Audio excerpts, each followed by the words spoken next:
Welcome back to the Grease Goblins Rereads channel. Today's video, we're hitting Davos 3, A Clash of Kings, or really, the Battle of the Blackwater. This is really the first chapter of the battle. Sansa's is really a prelude, but this is where we're getting into it. You know, there's no more setup. We're finally here. I've been kind of building into this for the last, I would say, 2 months as we've gotten closer and closer to the battle.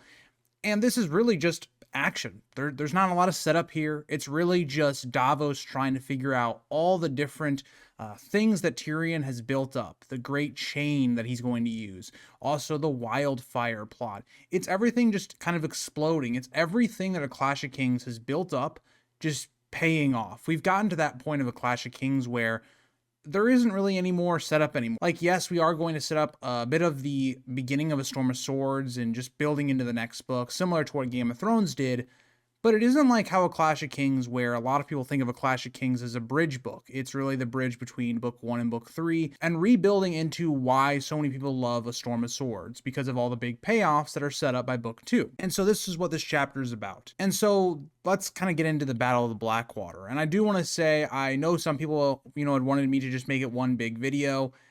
I just didn't think I'd be able to do it before the end of the year, just based upon what my main channel, I'm going to have to be uploading every single day, basically in December. So I thought this would just work out, and we'll get through most of the battle throughout the rest of the month. So let's get into page 617 as we get into Blackwater Bay. As Davos on his ship Black Betha rides the flood tide on the Blackwater Bay, her sail snaps in the wind while Wraith and Lady Maria keep tight formation nearby. Davos takes pride in his son's seamanship, and what's so interesting for Davos is he has a lot of vested interest in this. Not only is his life at stake, but he also has multiple children that are involved in this battle.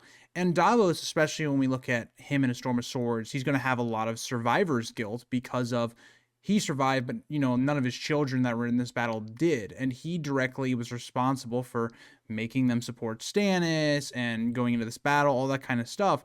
And so that's something that's going to be really important for Davos, is in this chapter, he has a lot of pride for them, and that's going to really reflect, I think, a lot of the darkness that is within him as he loses a lot of his children in this chapter. Across the water, he hears deep war horns echo ship to ship, long, mournful blasts that sound like sea monsters calling to each other. This is really to paint this battle as being it's going to be a huge loss of life. It's going to be a horrible moment for a lot of these people's lives, the impacts it's going to have.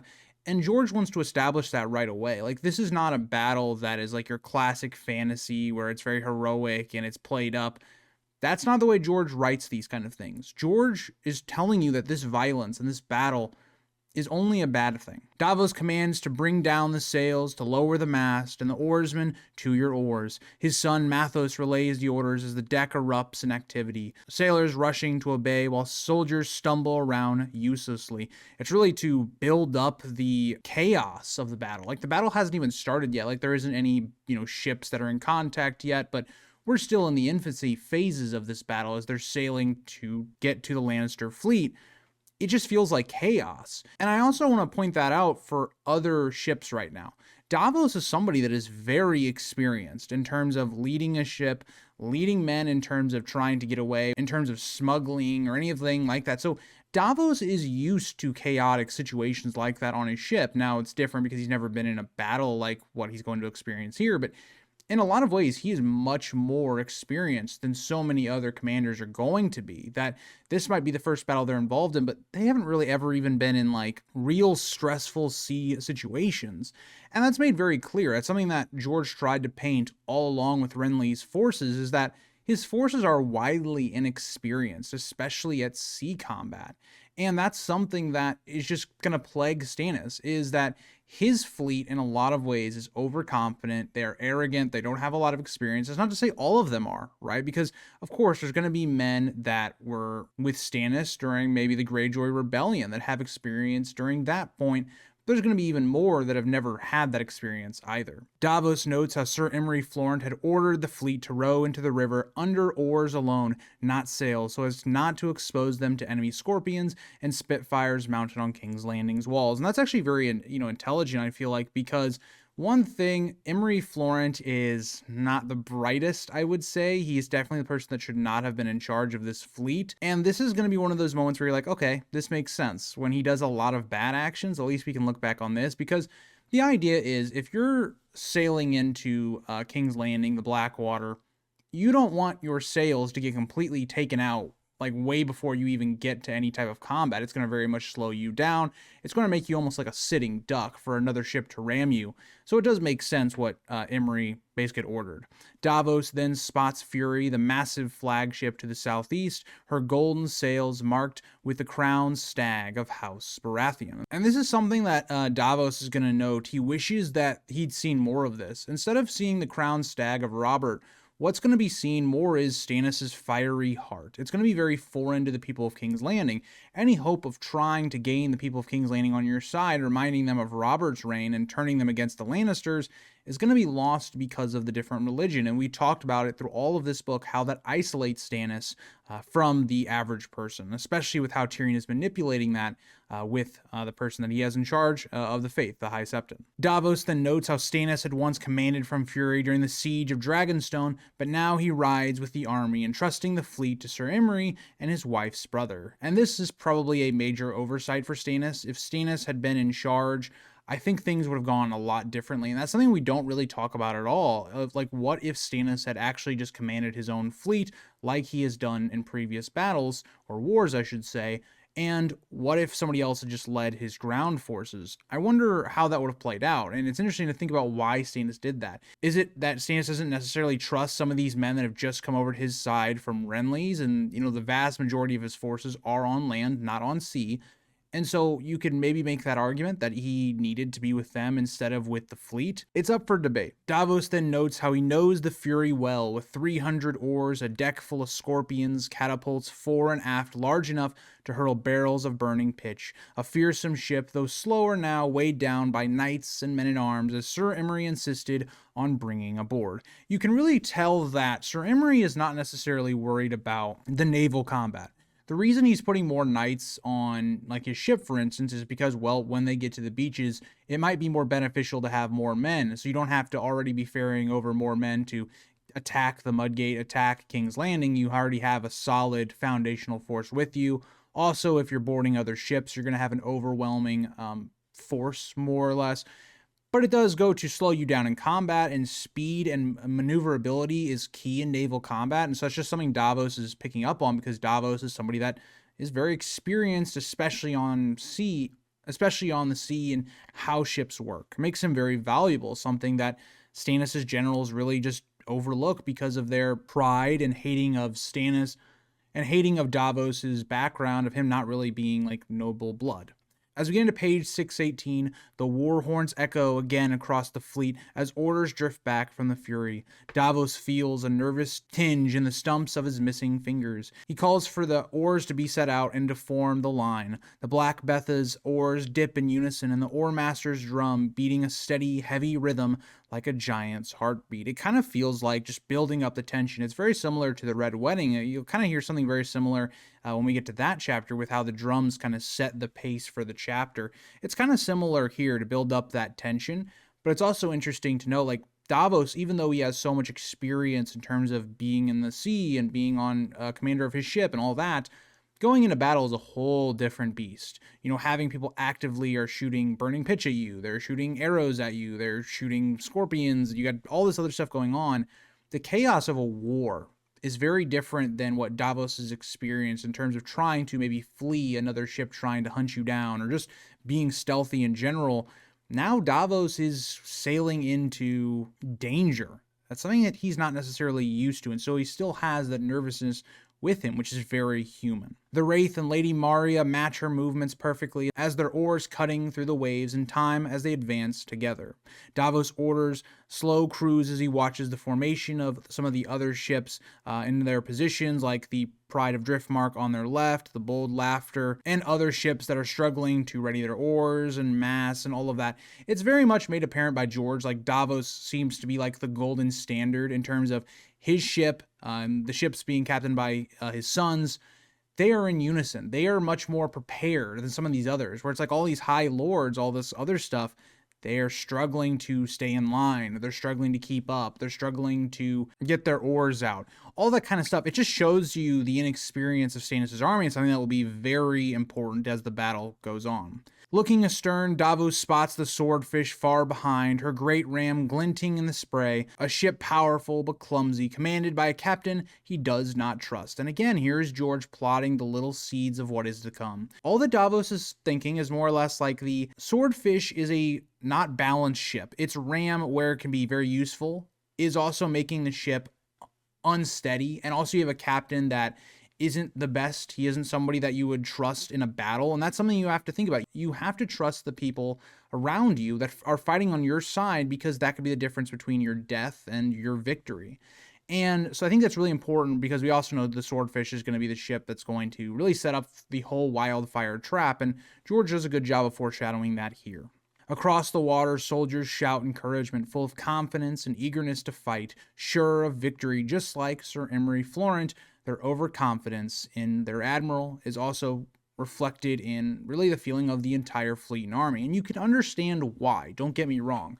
They have a massive fleet compared to Tyrion and Joffrey's fleet. They have way more men. They have a more experienced general in Stannis. There is a lot of reasons to be overconfident. But the problem that you have to remember is this is war. You're playing with men's lives. You're playing with your own lives. And the idea that you should just be cocksure and that this is going to be this grand victory is the undoing of Stannis' fleet in this whole battle. And it really leads to Stannis losing as well, because it's going to delay Stannis' men getting to the Mudgate, challenging King's Landing, and breaking through. All of that is due to overconfidence. All of that is a product of really Renly. Renly is reflected in the army that Stannis got.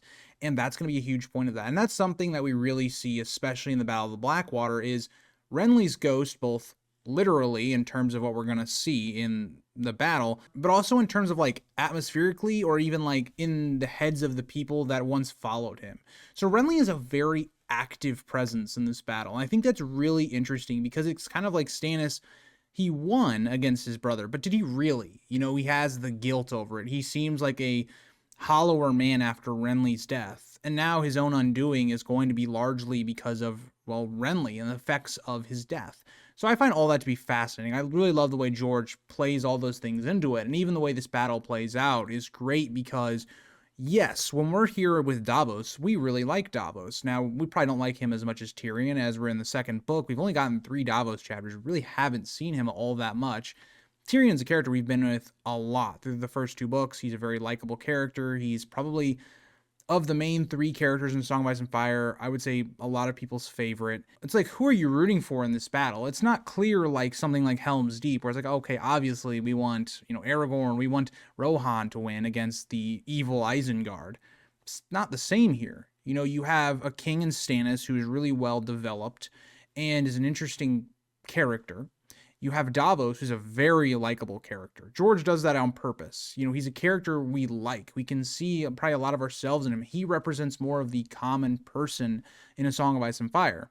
And then you have that going against, well, Tyrion, well, we love him, but then Joffrey, he's one of the most hateable characters in A Song of Ice and Fire. Who do we really want to win this conflict? And that's what's great about this battle. Davos then recalls the war council aboard the Fury 3 days earlier, where Sir Emery assigned him and his sons to the dangerous starboard flank in the second line, called a place of honor, though Davos had called it a place of peril. And there's only 2 ways you can really read this. One is they're kind of sending Davos to a place where it's likely he'll die, or at least be impacted, or have the most likely outcome of death.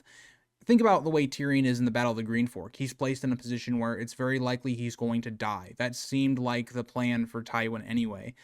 The same can be applied here, but it's almost weird, because I almost don't know if that is actually the case, just because of the fact that these men are so arrogant that they see being in, the front line, for instance, or places of danger are actually like really honorable things. Like, that's what you want. So for instance, Loras wanted to lead the vanguard against Stannis for Renly.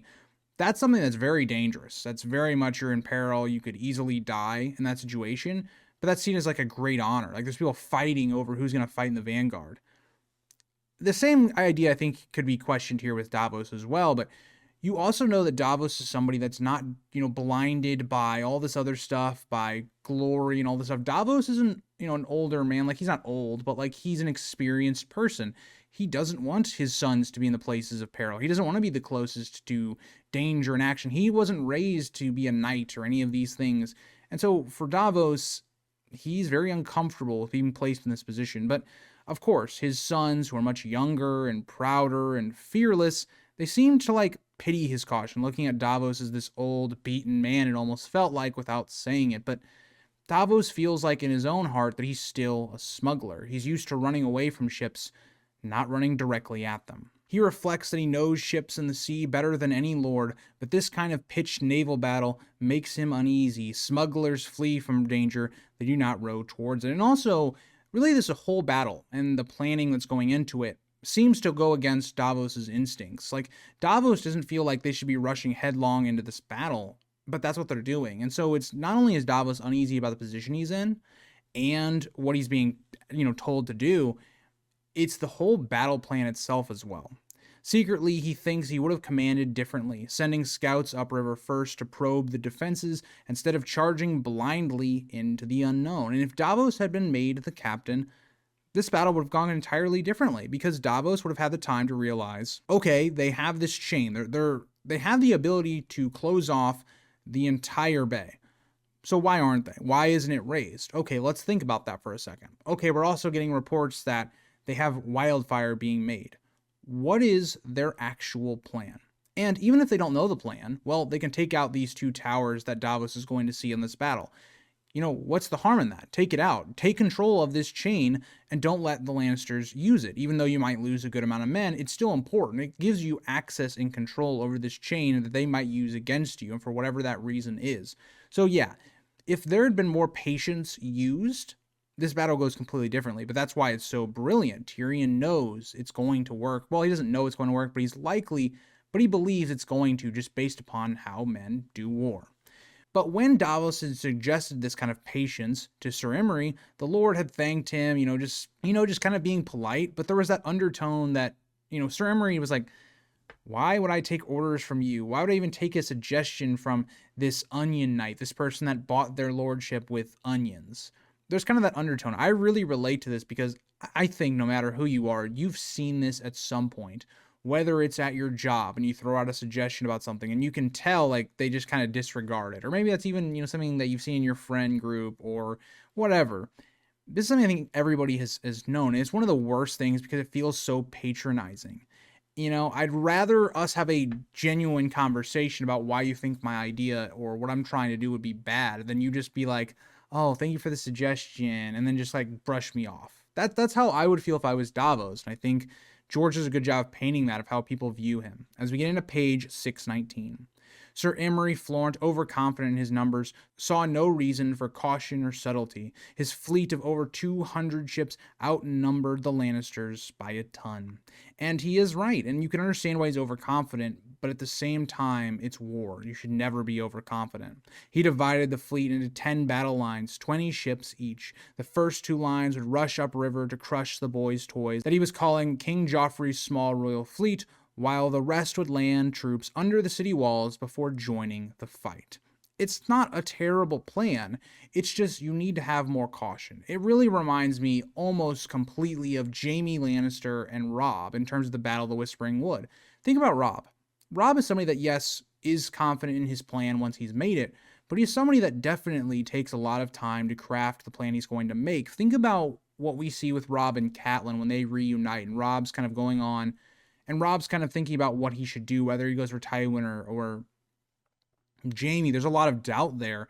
But once Robb has his plan, and he's thought it through, and he's been cautious, but also firm and very confident in it, that's how you should be. You should approach war and battles cautiously, but also at the same time being confident once you figure out and you take in all aspects of the battlefield, and use them to your advantage. Davos then continues that the rear ships, the slower and heavier, would ferry the main army across the river from the south bank under protection of Salladhor Saan's fleet, who remained in the bay guarding against any Lannister reinforcements from the coast. And you can see right away there's politics being played. Sir Imry Florent doesn't trust Salladhor Saan, and he also doesn't want his fleet to get any of the glory, any of that kind of stuff. He wants it all for himself and some of the other noble lords.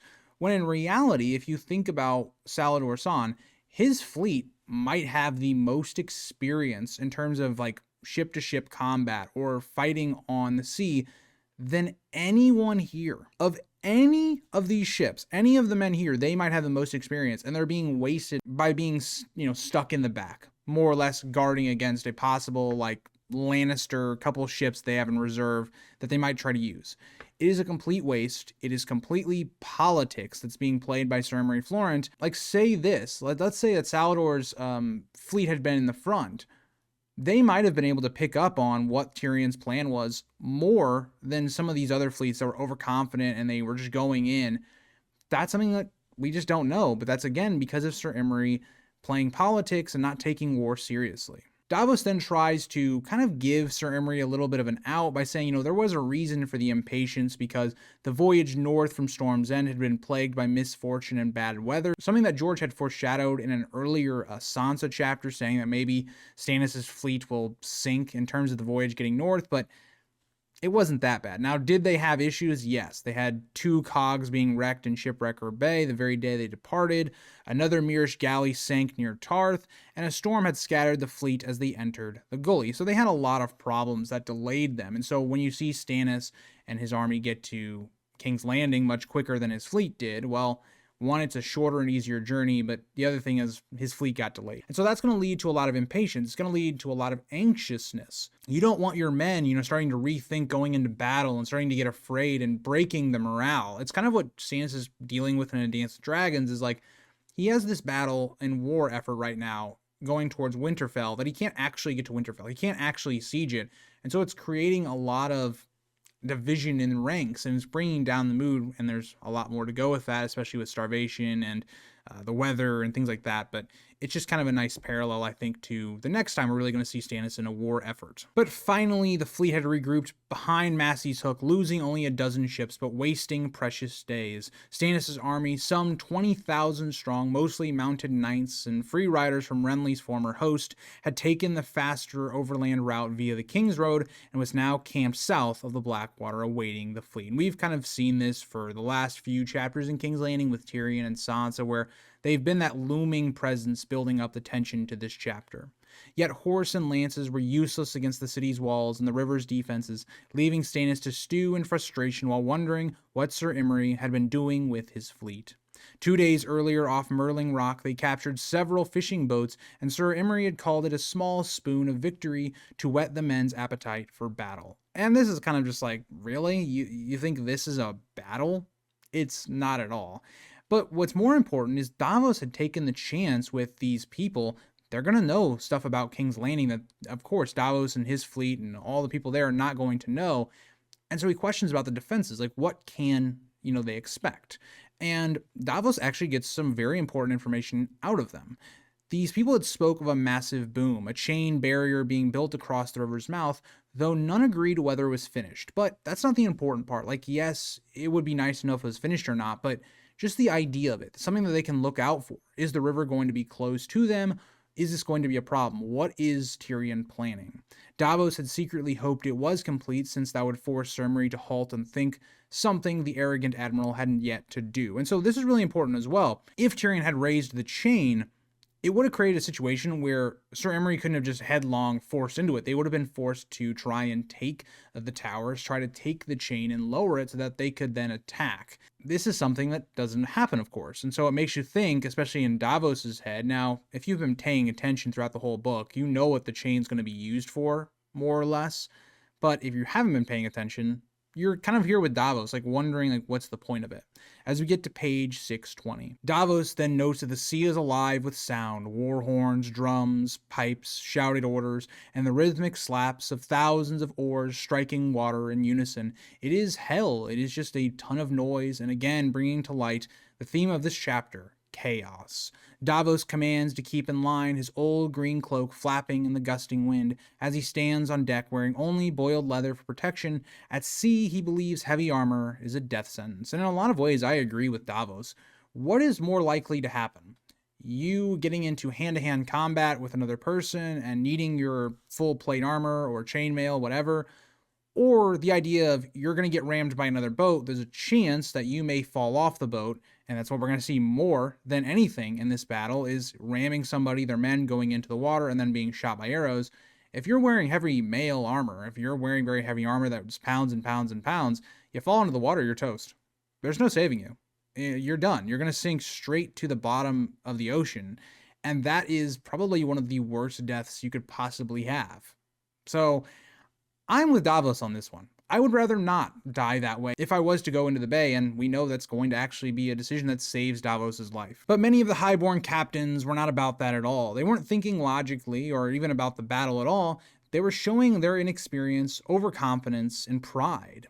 Everything we saw at Renly's camp as they were strutting around, glittering in steel and gilt plate that do not share Davos's views, as their vanity makes them gleam even in the mist. It also just does make you a target. That's something that Davos picks up on as well. If you can see a target and they're very, very richly dressed, if I'm an archer and I see that, I'm going, oh, okay, this guy's probably a captain, and he stands out. He makes a very easy target. Let me aim for him. Instead of, oh, Davos, who's dressed very plainly. Like, you wouldn't pick him out as a captain. Harridan and Seahorse have fallen into positions beside him, with Lord Celtigar's Red Claw behind him. Also, I think that's a great name for a ship, the Red Claw. I just want to throw that out there. To his son, Allard's right, Lady Maria rose alongside the three captured sunglass ships, Piety, Prayer, and Devotion, whose decks bristle with archers readying for battle. Even the cumbersome swordfish is managing to close the distance, her massive ram slowing her as she lurches unevenly through the rising chop. Just know, it's still falling behind, which is not good when you're trying to create basically a shield wall with your ships. Davos shakes his head at her imbalance. A ship of that many oars should fly, not wallow. More or less, he's saying the ship is wasted. You have a great, ram on this ship, but you have all these oars and things like that, and you're still falling behind. The south wind blows steadily, but under oars it matters little. The fleet will move with the flood tide, though the river current of the Blackwater will work against them, favoring the defenders, and this will have a huge role in the battle. So, for you guys that don't understand what I said, or you're not understanding what that means, more or less, the river and the water is pushing out. It's pushing out into the ocean, into the bay. It's not going with them as they're going into King's Landing. So, for instance, when the wildfire trap happens, naturally, the river is going to push all these boats, all these ships, all these men into the chain, leading to more ships being sunk, leading to more men drowning and dying. That is the point of this. It is a deadly trap that Tyrion has laid. Davos knows that this first clash will favor the Lannisters, with their ships anchored in the current's strength. He curses Sir Emery's choice to fight on the river instead of the open bay, where their superior numbers could have surrounded and crushed Joffrey's fleet from both sides.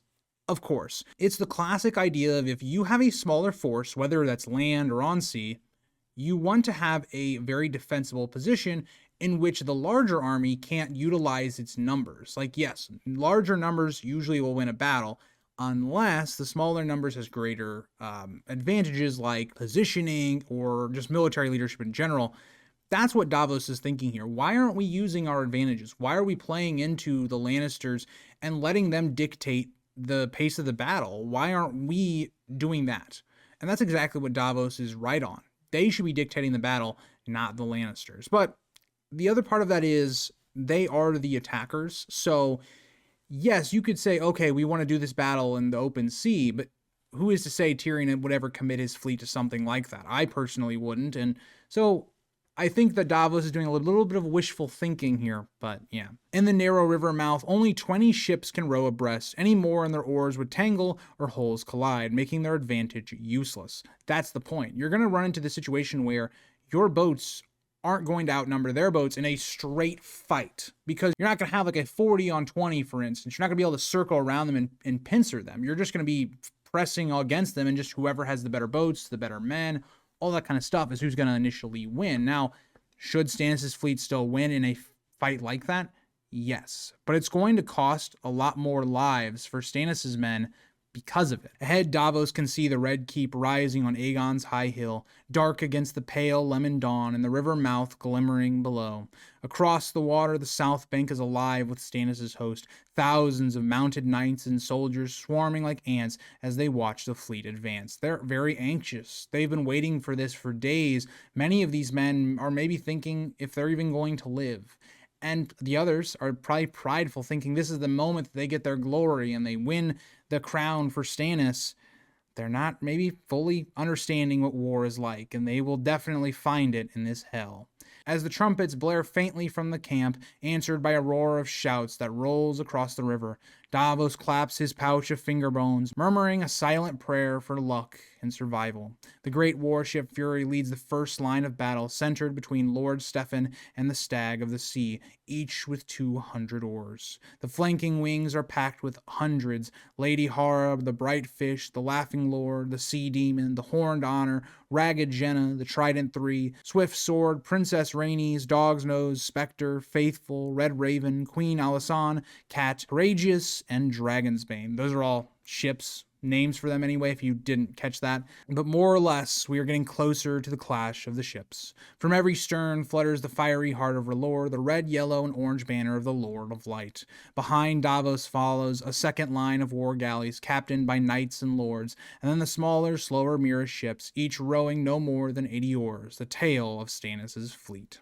As we get into page 621, behind the war galleys come the sail ships, great cogs and carracks, and last of all, Salador's sons Valyrian and all of his fleet. Davos then thinks about how Salador's son had been offended to be placed in the rear guard, but neither Stannis nor Sir Emery Florence trusted him. Too many complaints, too much talk of gold owed. But that's the point of it, is the idea is like, these men, if you're going to hire them, utilize them to their fullest. Even if you might not fully trust them or whatever, fine.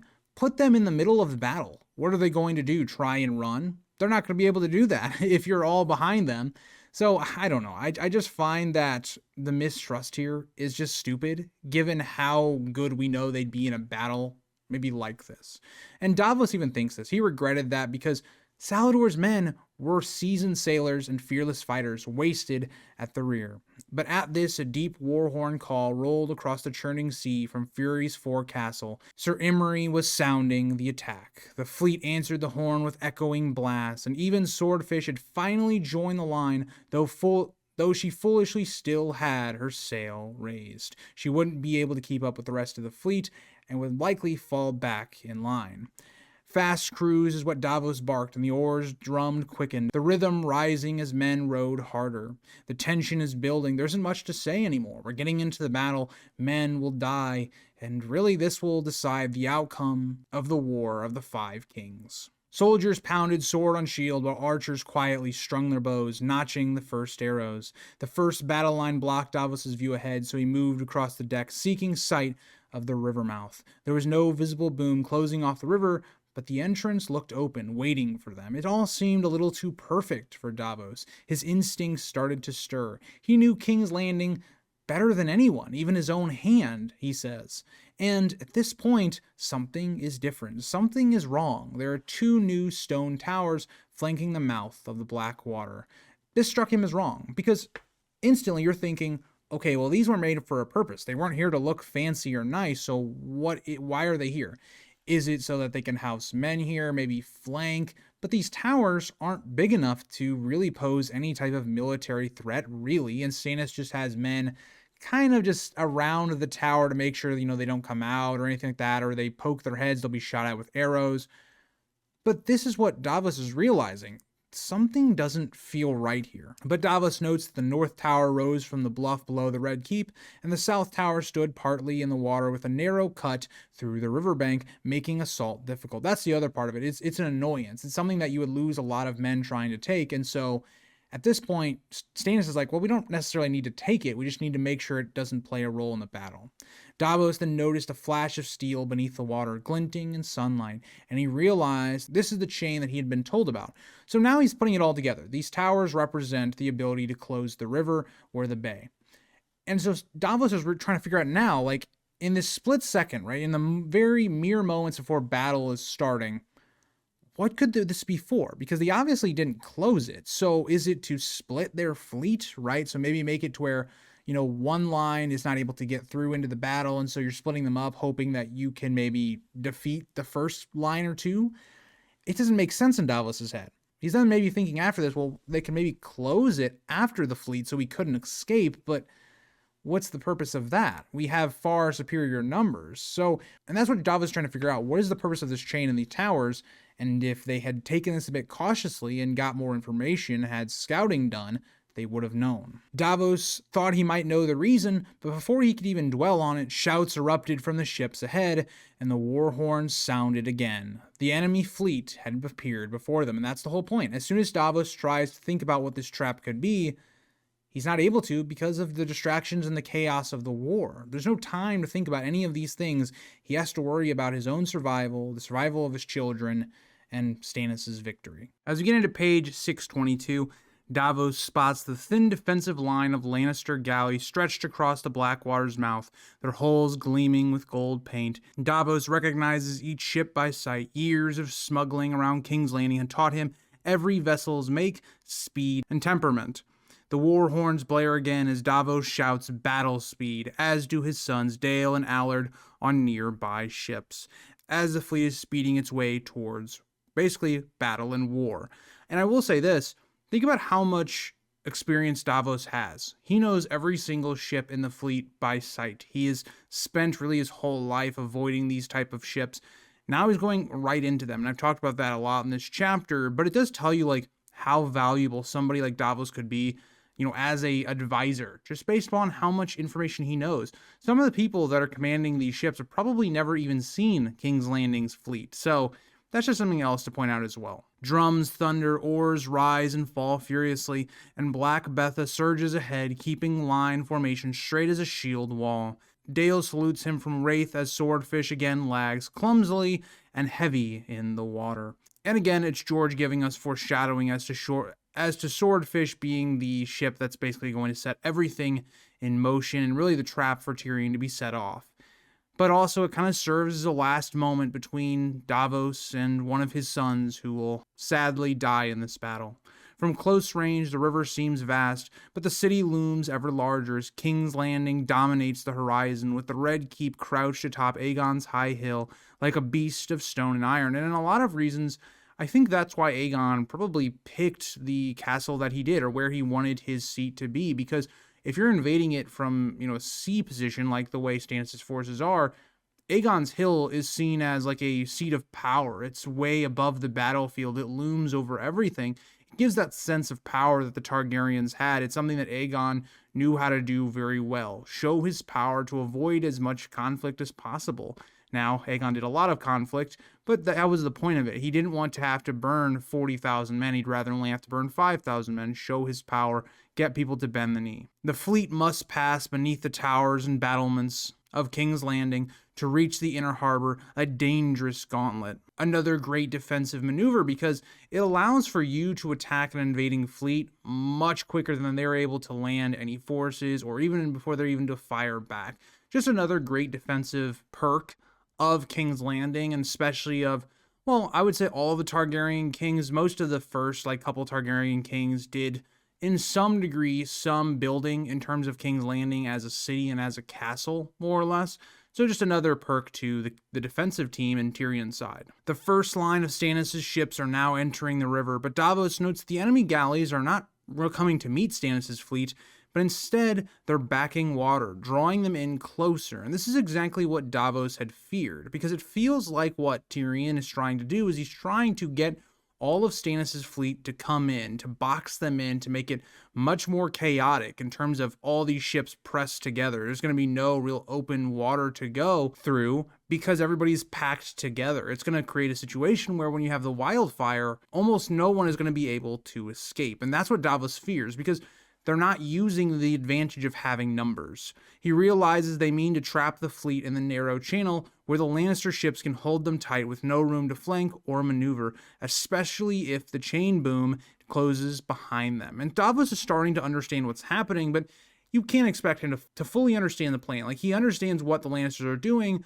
but not fully. He's understanding the idea that the chain is going to be used to not allow Stannis' fleet to retreat, but at the same time, what is the purpose of that if Stannis has more men, has more ships? Davos studies the opposing fleet, seeing all of the main ships for Joffrey's fleet, like the Prince Aemon, the Kingslander, and all the other ships.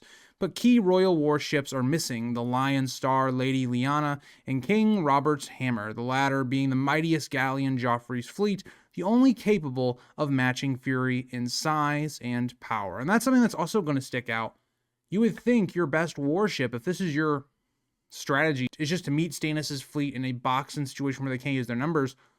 Why don't you have your best ship? And Davos doesn't have all of the information, of course, but maybe he would if Imry Florent had stopped and taken in all the information to realize, wait, these ships aren't here for what reason? What is the point of that?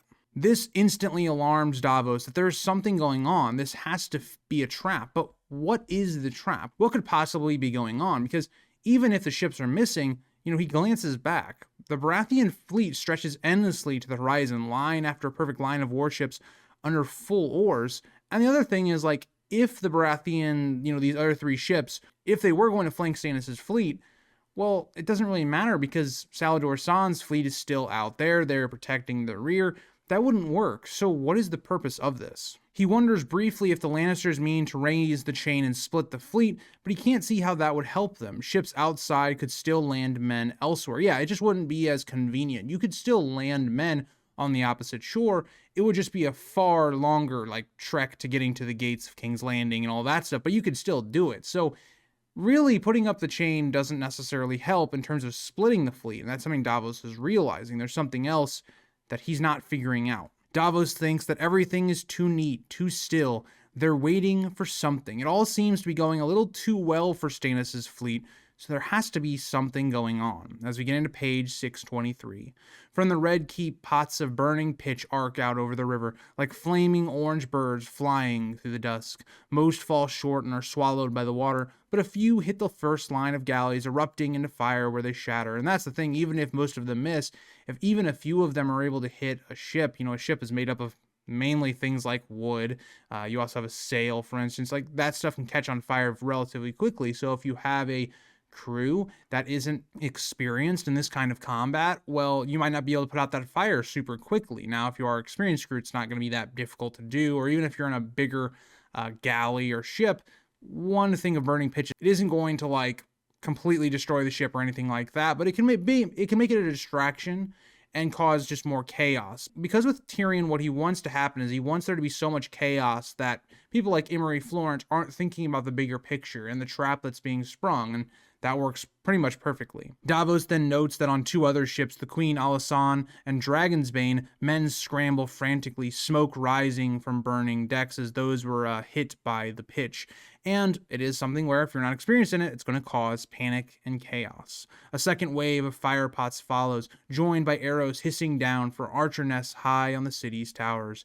Davos watches a soldier tumble overboard from Cat, struck dead, the first man to die today, he thinks grimly, but not the last. And Davos is definitely correct. There will be a lot of men killed and a lot of bloodshed. Banners stream atop the Red Keep, Baratheon's crowned stag beside Lannister's crimson lion. And this is something that Stannis is going to think of. They should have had the crowned stag. It is something that would have been more natural to the people of King's Landing to look out and see that Stannis, representing the brother of Robert and Robert's reign, is coming back, but here they look like foreigners. New volleys of pitch and arrows rain down, setting courageous ablaze. The oarsmen below deck are safe, but the soldiers topside burn and scream. As Davos feared, the starboard wing, his flank, is taking the brunt of the assault. And Davos knew this. He knew they were going to be placed in danger, and we're definitely going to see that as this battle goes on. They're going to have to persevere and avoid all these projectiles and things like that being sent at them. Black Bethel will soon be in range of the bombardment, as she's the sixth ship out from the North Bank, with Lady Maria beside her and Swordfish still lagging far behind. Piety, prayer, and devotion hold the outer edge, vulnerable and exposed, in desperate need of the gods they're named for. As the second line rows past the Twin River Towers, Davos studies them closely. At this point, Davos is trying to now figure out what is going on with this trap. At this point, he's only been able to speculate. He hasn't had a close view of these towers, but now he's able to see what's really going on. He spots 3 massive links of a chain emerging from a small opening near the waterline before vanishing beneath the surface. And this is really like the beginning of the raising of the chain. We know from Tyrion's next chapter, it takes a while for this chain to be fully raised, and so you kind of have to be like predictive, right? Predicting when Stannis' fleet is fully going to be past the chain. And so at this point, you're seeing now Davos, who's on the second line, is now passing the chain. You want that to be up as soon as possible, as so that the Stannis fleet cannot retreat whatsoever. Davos notes that the towers have single elevated doors and archers on the roof, trading fire with the ships below. Davos hears a man scream as an arrow finds him. His son Mathis urges him to don his helm, and Davos reluctantly slides on the visorless pothelm so he can see clearly. He doesn't want his vision to be impeded. Vision can be one of the most important things in battle, especially a naval battle. You being able to see that a boat is coming to ram you or something like that quicker than maybe if you had a helmet on that, blocks your vision, could save you and your whole crew's life. If you're able to turn in time like what we're going to see in this battle, then maybe that doesn't sink your ship. But having vision is extremely important. Now pitch pots rain down in earnest, crashing onto decks. One bursts onto Lady Maria, but Allard's men beat out the flames quickly, again showing how they're experienced. Even though Allard is not the oldest, he is one of Davos' sons, but he seems to have been taught by his father and Davos how to man a crew, especially in chaotic situations like this.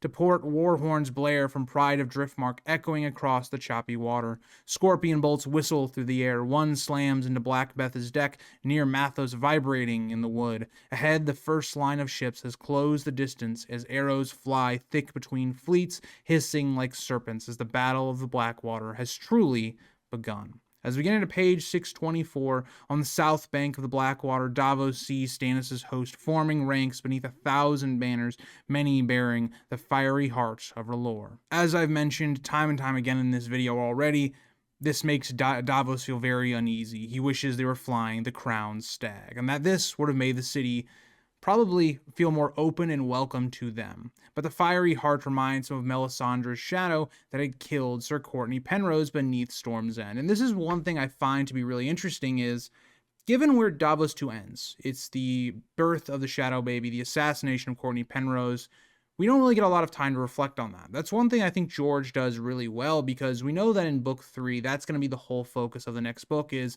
really Davos versus Melisandre, and how that's going to play out with Stannis after his defeat.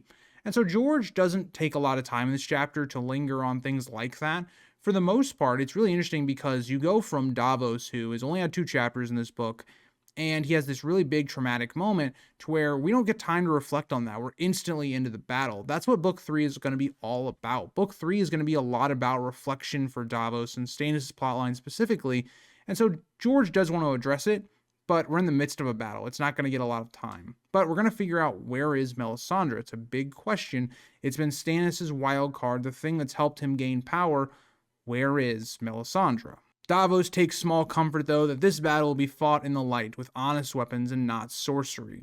He notes that Melisandre had been sent back to Dragonstone along with Stannis' bastard nephew, Edric Storm. The king's men insisted that a battlefield was no place for a woman, and only the queen's men objected, and when Lord Bryce Cairn warned that her presence would let people say the victory was hers, not Stannis's, the king relented. And I do think this is interesting because you also see that the men, especially from Renly's camp, are looking for pride and glory, and they're trying to make a name for themselves in this battle.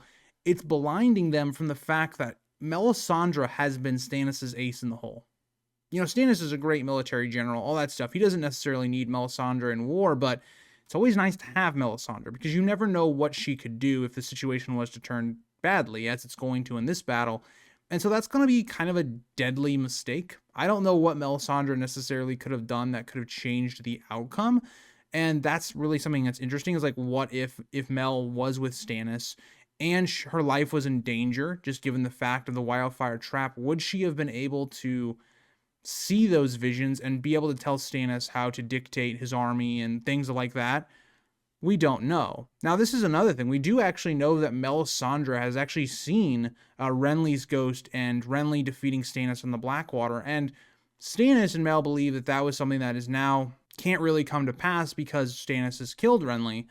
But you see that even there, like, Melisandre was given warnings as to what would happen in this battle. It's also very interesting to think about how they changed this in the show. Davos is the person that gets Melisandre to not come to the Battle of Blackwater.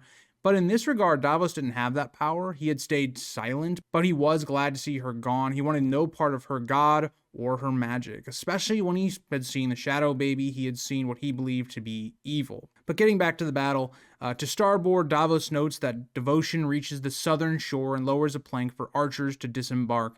As men wade through the shallows, bows held high to keep the strings dry, arrows and rocks raining down from above. Prayer lands nearby and piety moves to follow, but the Lannisters' defenders counterattack, knights charging through the shallows. And this is the most vulnerable point for a landing. I mean, we see this pretty much at any time during war, whether it's more, I won't say modern war, but, you know, like World War II or World War I. You see, like, trying to land on beaches.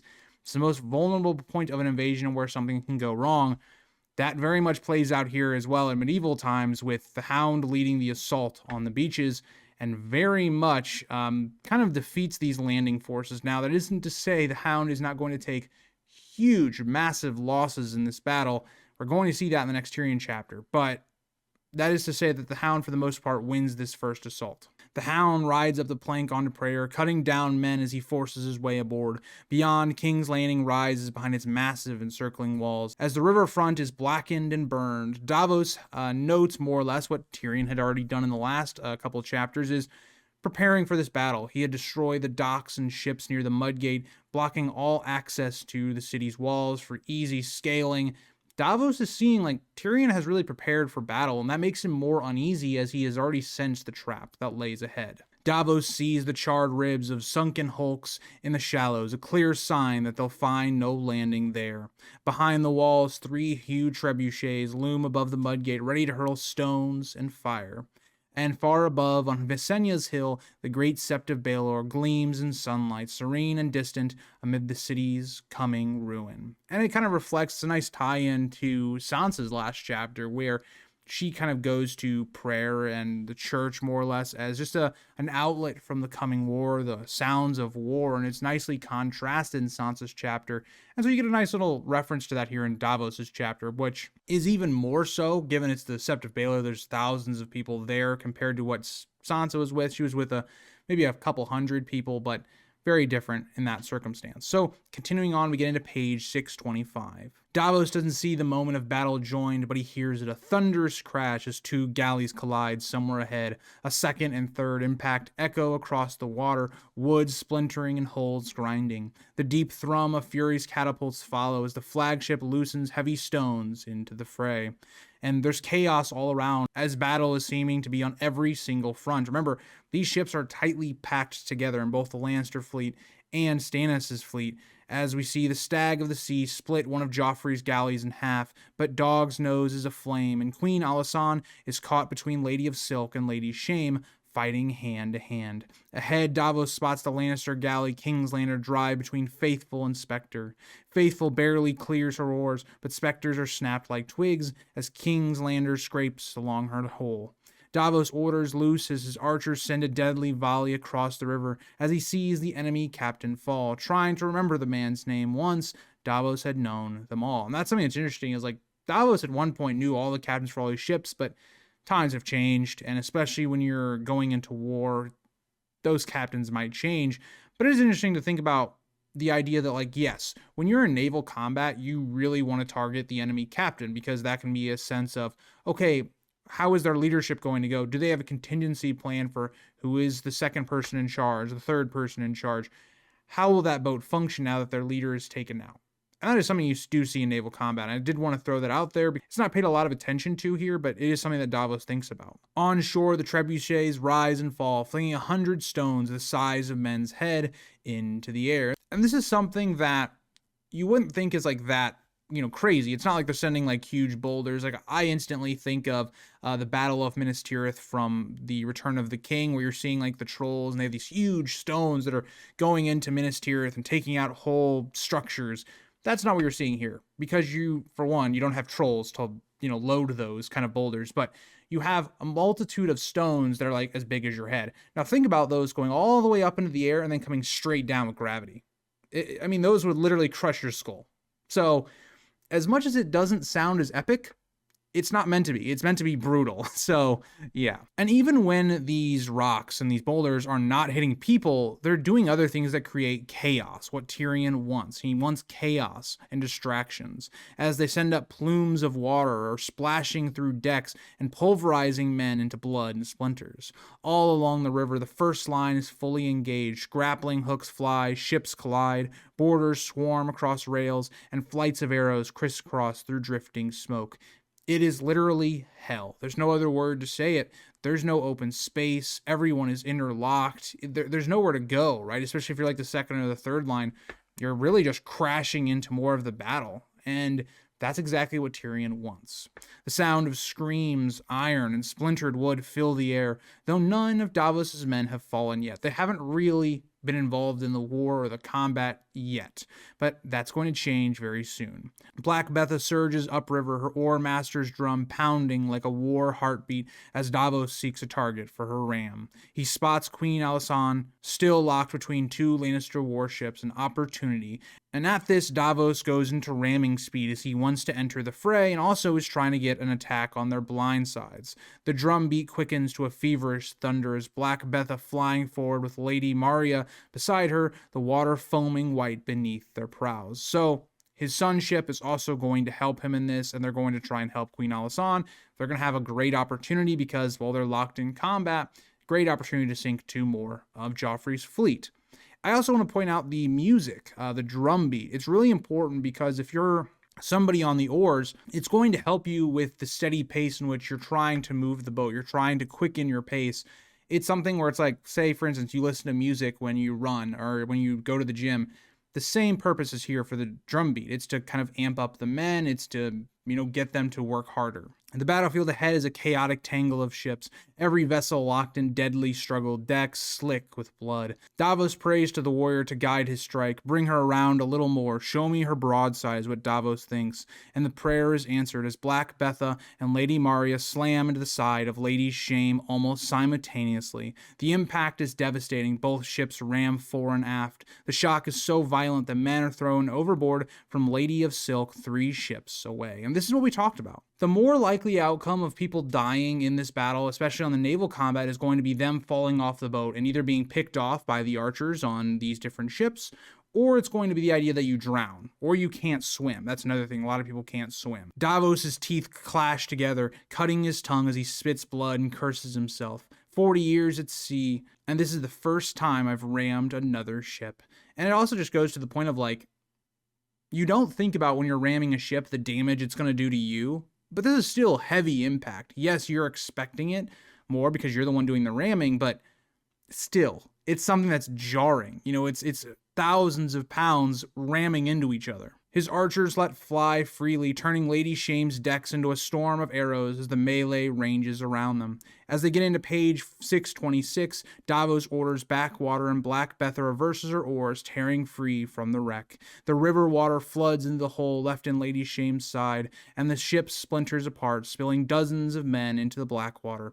Not only do you have to worry about being thrown from the boat from impact, now your ship has sunk.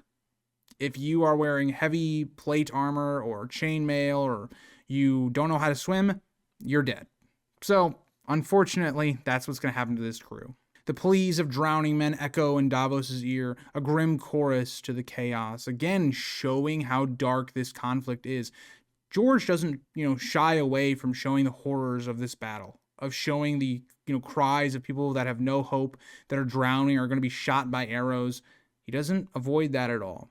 And then a flash of green catches his eye off the port, and a moment later, burning emerald serpents rise writhing from Queen Alysanne's stern. Someone shouts the dreaded word, wildfire. And this is the last thing you want to hear if you're in this battle. Wildfire is something much worse than burning pitch. It'll burn right through a ship, and a ship has all the components you need to be burning. Davos grimaces as wildfire is death itself, unquenchable, unpredictable, and burning through everything it touches. He recalls the old seaman's warnings: smother it, it burns the cloak; slap it, it burns your hand; piss on it, and your cock burns off. Sir Emery Florent had promised the captains not to fear, saying the alchemists had little left to spend as there are few pyromancers now. This is an interesting point, right? So not only did they also have information that the chain was a thing, they had information that Tyrion was going to use wildfire. They had information into what the Lannister tactics were going to be. They were going to try and draw them in, yet they never put the pieces together. And I want to give Sir Emery Florent a little bit of leeway here. You got to remember, the Pyromancers got extremely lucky. On one hand, they found a lot of caches from Aerys's day. On a second thing, they also worked a lot faster and a lot speedier than they thought they could because of Daenerys' dragons returning. So the idea that you'd be able to predict that Tyrion has this much wildfire, you wouldn't be able to predict it. But the idea that they knew wildfire was going to be in play and they didn't really plan for it just shows how Sir Emery Florent was extremely arrogant in this battle. But Davos had known better, watching in horror as the green flame spread faster than pitch ever could. He barks commands. One bank of oars pushes off as the other reverses, swinging Black Betha away from the burning ships. Lady Marya wins clear as well as both galleys rowing hard to escape the inferno. Behind them, Queen Alysanne and her foes are consumed in emerald fire, their crews leaping overboard, screaming like beasts as the flames devour them. And this is the whole point of this, right? You had 3 ships that were interlocked into each other on both sides. Neither one can really get away from the other, and the flame consumes all. Not just, Stannis' men and his ship, all. And that's the point. Tyrion is sacrificing some of his men because it's he believes the only way he can win the battle, burning everyone together for the most part. On the city walls, Spitfires belch flame and trebuchets launch their deadly stones from behind the mudgate. One massive rock crashes between Black Betha and Wraith, soaking both decks and rocking the ships violently. Another boulder, even larger, strikes bold laughter. The Velaryon galley explodes apart as a shower of wood and fire, its splinters the size of spears. Through green fire and black smoke, Davos glimpses a swarm of small boats drifting downriver, ferries, barges, and skiffs, even rotting hulks barely afloat. And this is another thing that, if Davos had the time to think about what was going on, he'd be able to figure this out. Why are these ships that don't seem like they're battle ready, or even that they can stand a chance, being sent directly at Stannis' fleet? It makes no sense. And Davos picks up on this. It reeks of desperation, and it only seems to clog up the river even more, not really to change the fight. So what is the Lannisters trying to accomplish by this? It looks like, from Davos' point of view, just trying to make the battlefield more chaotic. But what is there that's more there? We just got introduced into the wildfire. George just reminded us that that's a thing. So what's going to happen here? Davos doesn't really have any time to really think about it, as the battle lines are a tangle, the center shattered by stone and fire, the starboard wing collapsing under the onslaught. A few ships, Lord Stefan, Ragged Jenna, and Swift Sword, have broken through upriver, but most are trapped or burning, and that's the point. Everyone is locked together. Sir Emery's flagship Fury tries to fire back at the city, but the range is too great. Her barrels of pitch burst harmlessly below the walls. As Spectre has lost her oars, Faithful is sinking after being rammed, and everywhere the Blackwater boils with flame and ruin. And this is even before the wildfire has really started to spread, or even that trap has been sprung yet. This is just regular, it seems like fire. That just shows you the hell of this battle, the chaos that Tyrion is trying to do. But as we get into page 627, Davos steers Black Betha between 2 ships, striking a glancing blow against Queen Cersei's ornate pleasure barge, now crammed with soldiers instead of courtiers. The collision spills a dozen men into the river, where Betha's archers shoot them down as they flail in the water. It reminds you a lot of House of the Dragon spoilers. You've been warned. Jace's death, or alleged death, and we're going to see in House of the Dragon, just tells you it's not about just spilling their men into the water. As good of a victory as that already is, it's also about killing them so they don't come back to kill you. Mathos shouts a warning as a Lannister galley on the port side is turning to ram. Davos yells hard to starboard, and his men shove off from the barge, while oarsmen work to pivot the prow toward the oncoming White Hart. For a tense moment, it looks like they'll be struck broadside, but the current swings them just enough, and the ships collide at an angle, scraping hulls and snapping oars. Think about this. Not only is vision huge, but also having good men around you. And thankfully for Davos, he has an observant son who is able to warn him in time. He has an experienced crew, and they're able to pull off a maneuver that for most unexperienced captains would have probably meant their sinking. But it also goes to reinforce the idea, We just had like maybe a line or two about Davos realizing, oh, these desperate ships being sent out, not even really ships that you can consider being sent at Stannis's fleet. Why is that? We don't even have time to think about that. Davos is having to attack another ship, and then he's being attacked by another that could have easily sunk him and his crew. He doesn't have time to think about it, and that's what Tyrion is trying to play at. The overconfidence that Imry Florent has doomed them because now they have no time to assess the battlefield. A splintered shard of wood whips past Davos' head like a spear. He flinches but stays standing as he orders to board her, and grappling lines fly across the water. Davos leads the charge himself, sword drawn. Now he's not a warrior himself, but he's also not a coward and willing to stand behind as his crew fights for him. His crew swarm over the rail onto Whiteheart's deck. The Lannisters' sailors fight desperately, but Blackbeth's men-at-arms overwhelm them, a storm of steel and shouting. Davos, once again, searches for the enemy captain as he sees that as his duty, but only to find him dead among the fallen. But at this moment, he's hit from behind with an axe, but he doesn't die. He has a good helm. His helm deflects the blow, leaving him dazed and reeling, probably having something like a concussion, definitely probably migraines in the future, but it does leave him alive. As his attacker rushes in again, Davos thrusts his sword upward, impaling the man through the belly. One of his own men hauls him up and says that the ship is theirs, and Davos sees it's true. The enemy crew lies dead, dying, or surrendered. He removes his helm, wiping the blood from his face, and carefully crosses back to Blackbetha, the deck slick with blood and entrails. The horror that's going on, all these men dying, Davos himself getting extremely lucky not once, but twice in terms of being able to avoid the oncoming ship that could have sunk his, and then two, his helmet taking a complete blow to the back of his head and surviving. Mathos helps him aboard for a moment. The two captured ships form a rare calm in the midst of chaos. But around them, the river is a nightmare. Queen Alysanne and Lady of Silk are locked together, burning green, dragging the wreck of Lady Shame behind them. A Mirish galleass crash into the inferno is now ablaze as well. Cat is taking aboard survivors from the sinking Courageous, and Dragonbane has run aground between two quays, her bottom ripped open, her crew pouring ashore to storm the walls. Red Raven is ramming and listing. Stag of the Sea fights fire and boarders both, while the Lannister banner flies over the captured loyal man. The flagship Fury, her bow smashed by a trebuchet stone, is locked in combat with God's grace, and Lord Valarion's Pride of Driftmark crashes between two Lannister river runners, overturning one and setting the other ablaze with fire arrows. At this, the battle is in chaos, and that is what war is. It is a lot of human life being lost. It is just complete destruction, and everywhere we see death. On the south bank, knights are mounting their horses onto cogs, while smaller galleys ferry men across the river, forced to weave between sinking ships and pools of drifting wildfire. That's the point of it. So even with all this chaos, there are men being ferried to the gates. And at this point, yes, things are not going necessarily right for Stannis' fleet. It's not been this overwhelming victory that they thought it was going to be, but it's still going well for them. But it is delaying. It's making it to where it takes much longer to get Stannis' men over to the gates because of the chaos and how everything has been blockaded more or less. As we get into page 628, the entire royal fleet of King Stannis has entered the Blackwater, beside Salador San's fleet that linger back in the bay. Davos thinks grimly that Sir Imry will have his victory, but gods be good, at what cost? And that's the thing. Davos is realizing they are winning the battle, but it's not a clean victory. It's not what they had said it was going to be. Imry Florent had made it out to sound like this was going to be easy peasy. They'd lose barely any ships or men. Davos is noting, they're losing a lot of ships, they're losing a lot of men, but it is going right for the most part. They are brute forcing, just going in and winning, even though this probably all could have been avoided.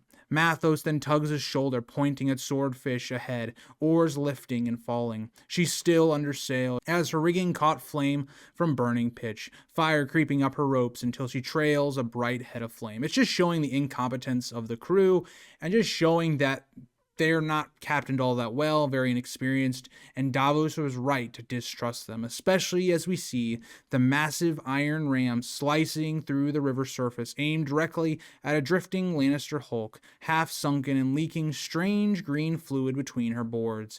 At this moment, Davos realizes exactly what's about to happen. His heart stops. There's nothing he can do. He can try to scream no, But it's too late. No one's going to hear him outside of maybe his son. He realizes the trap. Wildfire. And he doesn't even realize the full trap. Like, he doesn't realize the chain's going to be raised behind them so they can't retreat.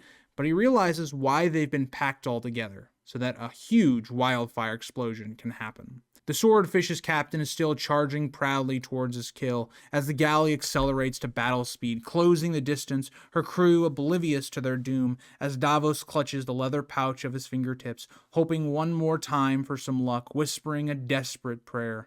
With a deafening crash, Swordfish rams the hulk, splitting it apart. The rotted ship erupts, green fire spilling from 1,000 shattered jars like poison bleeding from a corpse. And at this, the river ignites. Davos only has a few moments to say Blackwater, to get away, to just get out of there. And for a moment, it seems like Davos's luck might be continuing as Black Betha's grappling lines are cut. Her oars dig into the water to push free, but it's too late. It's too little, too late. Sir Emery Florent's arrogance has doomed Stannis' fleet. A short, sharp woof of sound, a single breath, and then the world explodes. Davos doesn't even really know what happened. All he notices is that at one moment everything seemed to be fine, but then in the next a roar of fire and wind tears through the fleet. The deck vanishes beneath Davos' feet, and a wave of black water slams into him, driving him under. In literally just a small instant, he's now been thrown from the ship, and he's now in the water. Him not wearing plate or chainmail or any heavy armor has probably saved his life for the moment, albeit he's still in a terrible situation. And this is what everything's been leading to. It's everything Tyrion has been building up through all of his planning, through the chain being built, to the wildfire being produced, how to use that wildfire, how to utilize his tactics to make Stannis' fleet come into the trap. It's all sprung. And Davos has had a couple of moments in this chapter where he's starting to put the pieces together, but because of really the arrogance of Sir Emery Florent, he isn't able to figure it out quick enough. Choking, blind, and panicked, he thrashes until he bursts back to the surface, gasping for air and clutching a charred plank from the wreckage. Around him, the river burns. Swordfish and the hulk are gone, replaced by floating corpses and men aflame, clutching smoking debris. 50 feet high, a towering demon of green flame is seen all along the river, with a dozen fiery arms, each lashing out like a whip that turns everything it touches to fire. And it's so great because we've seen how Stannis, on his side, even his emblem has the fiery heart, and everything has been about R'hllor, and it's been about how Stannis has been using fire and Melisandre to his advantage, and now that has come against him. It's so interesting the way George does it, and I think the television show does this not perfectly, especially because given the budget of season 2, they couldn't do it the way I think a lot of us imagine it in the book. But I personally love the Battle of the Blackwater in the show, and that moment where you see that huge explosion that just completely changes the battle is exactly what I imagine here with Davos, albeit in the show, it's not as foreshadowed to as much in terms of like Davos figuring out the plan. It's not until like the very instant. In the book, Davos clearly senses this trap. He just isn't able to do anything about it. He's not the person in charge, whereas like in the show he is. He is the hand of the king in this battle in the show. And so again, the Battle of the Blackwater is up there as my favorite episode of the show. It's probably up there with like the Reigns of Castamere, even maybe some of the season 4 episodes, and even maybe the season finale for season 1. But I think this part was just done beautifully. It's still one of my favorite just moments, and just a screenshot of the wildfire eruption. It is just amazing and horrifying, and that's what you see here with Davos. As we get into page 629, we get into the last page of Davos in this chapter, and if you were reading this for the first time, maybe this was also his death. It's made very unclear. Davos sees Black Betha ablaze, his beloved ship now swallowed by green fire alongside Whiteheart and Loyal Man. All around, ships burn together: Piety, Cat, Courageous, Spectre, Red Raven, Harridan, Faithful, Fury, even Kingslander and God's Grace. The demon of wildfire devours friend and foes alike. And that's the only thing Tyrion could do, and we're going to talk about that in the next video with Tyrion's side of things, but this is the only way Tyrion could have done it, and it's working very efficiently and effectively. Lord Valarion's Pride of Driftmark tries desperately to turn away, but her silver oars catching fire as the demon's green finger trails across her hull. For a brief, eerie moment, she seems to row with torches, instead of oars. The current seizes Davos, spinning him helplessly through wreckage and flame as he kicks away from a floating slick of wildfire, desperate not to touch the burning water. His thoughts race to his sons, but in the roaring chaos, there's no way to search for them. And that's the whole point of it, is Davos he doesn't have a lot of time to think about it because he's in the middle of life or death right now, but it's subconsciously, he's probably realizing that more than likely his sons are dead. And that's a horrifying realization. But it's also what he's realizing at this point is, where is the river current taking him? It's taking him back out into the ocean where Salladhor Saan's fleet is, and that's kind of a comforting sign. It's taking you away from the battle, but he's going to realize, unfortunately, that is not the case. Behind him, another hulk packed with wildfire explodes, sending more flames and debris into the sky. The Blackwater boils, vomiting sparks, burning men, shattered masts, and screaming horses. Davos thinks he's being swept out toward the bay, and for a heartbeat hopes he might survive. The water is wider there, the current slower. He imagines Salladhor Saan's fleet waiting safely beyond, still anchored in the bay as ordered. But then, this is when everything turns. Davos finally turns around, literally, and he sees it, that the chain has been lifted. God save us, he says, as they've raised the chain. Where the river meets the bay, the massive iron boom stretches taut 2 or 3 feet above the surface. A dozen burning galleys have already crashed into it, and the current drives others against the barrier. The trapped ships pile up and ignite, forming a single, writhing wall of blazing wreckage. There is no escape. At this point, you might be thinking, okay, let me get back out into the bay a little bit. We can recover, maybe start ferrying men further down, further upriver, more or less. That is not the case. Tyrion's plan has gone completely efficiently. There's no escape from this, and even if you do try to escape, you might even break your ship even more because of, well, the chain. Beyond, Davos can glimpse the striped hulls of Salladhor's ships, but they're unreachable now. Between him and them stands a barrier of molten metal, burning ships in green flame, a wall of death. The mouth of the Blackwater rush has become the mouth of hell itself. And that is the end of the first part of the Battle of the Blackwater. This will be the end of seeing it through Stannis' point of view. Now we'll only see it through Tyrion and Sansa's point of views, more or less.